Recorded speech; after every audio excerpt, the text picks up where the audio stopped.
పుట్టపర్తి నారాయణాచార్యులు గారు రచించిన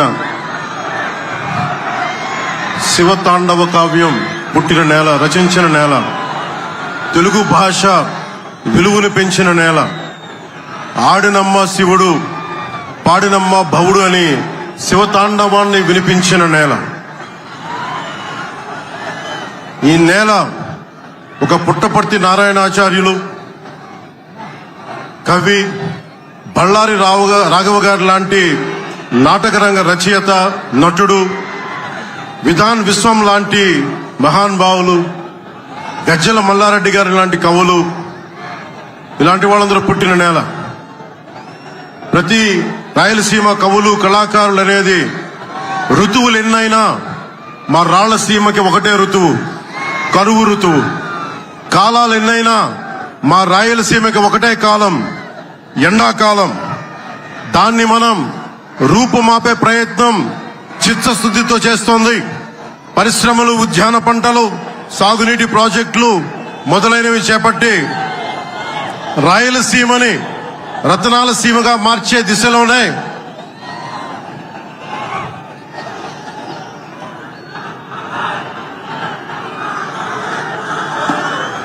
ఈ రోజున మేమందరం గౌరవ ముఖ్యమంత్రి గారి చంద్రబాబు నాయుడు గారి నాయకత్వంలో మేము ముందుకున్నాం. ఈ సూపర్ 6 కార్యక్రమం ఇన్ని వేల కోట్లు ఆర్థిక ఇబ్బందుల నుండి వీటన్నిటినీ ముందుకు తీసుకురాగలుగుతున్నామంటే మీ భవిష్యత్తు కోసం, యువత భవిష్యత్తు కోసం, మహిళల భవిష్యత్తు కోసం.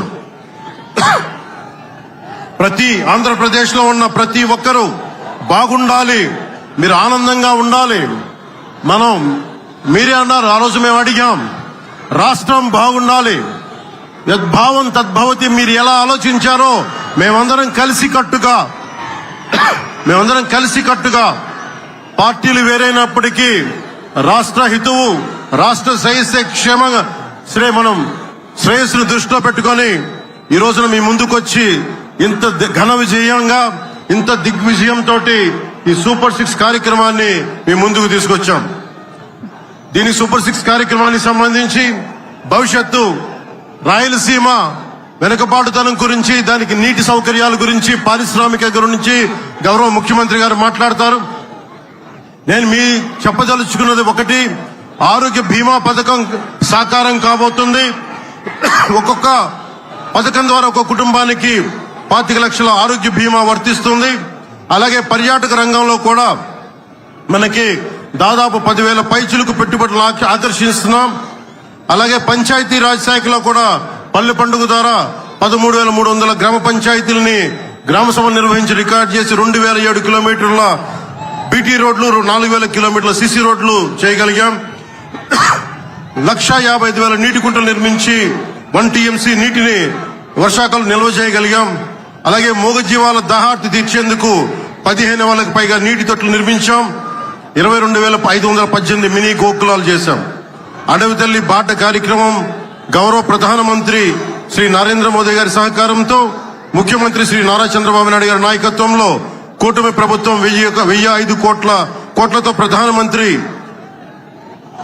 PM జన్మన్ పథకం, మహాత్మా గాంధీ జాతీయ ఉపాధి హామీ పథకం ద్వారా రాష్ట్ర ఉపాధి హామీ పథకం 625 గిరిజన గ్రామాలని అనుసంధానిస్తూ 1,069 కిలోమీటర్ల రోడ్ల నిర్మాణం జరుగుతోంది.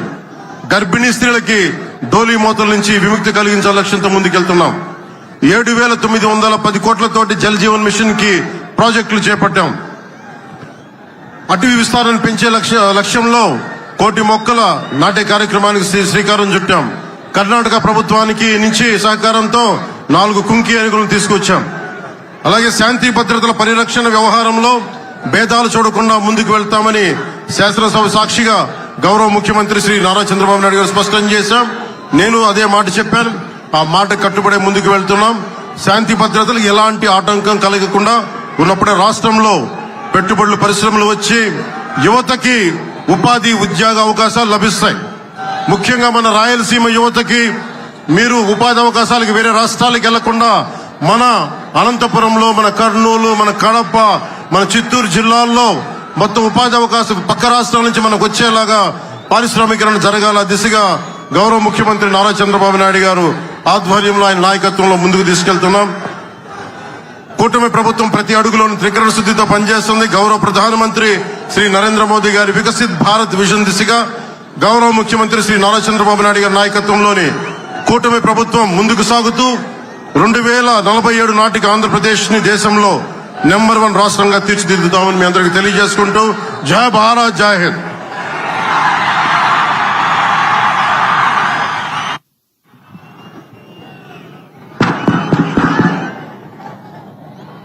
ఈరోజు ఈ సభా కార్యక్రమంలో పాల్గొనాల్సినటువంటి 2 వ్యక్తులు రాలేకపోయారు. యువగళం నాయకుడు, యువతరాన్ని నడిపించినటువంటి నాయకుడు శ్రీ నారా లోకేష్ గారు ఈ సమావేశానికి ప్రధాన వక్తగా రావాల్సింది.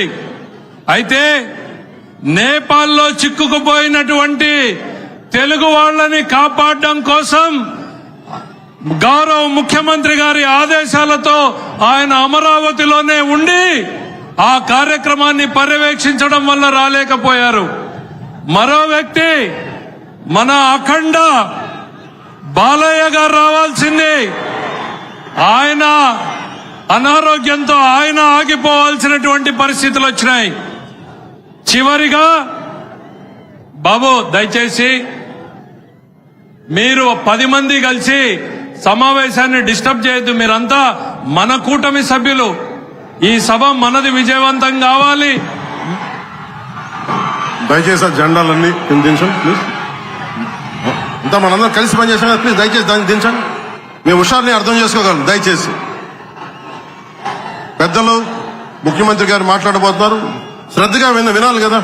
మన ఈ అల్లరి ఉత్సాహం మంచిదే, కానీ ఆంధ్రప్రదేశ్ భవిష్యత్తు కోసం కదా మేమందరం ఇక్కడికి వచ్చాం. గౌరవ ముఖ్యమంత్రి గారు మన పారిశ్రామికీకరణ, ఉపాధి, ఉద్యోగ అవకాశాల గురించి మాట్లాడతారు. ఇంకా దయచేసి జెండాలను ఇబ్బంది కలప కొంచెం కింద దించండి దయచేసి.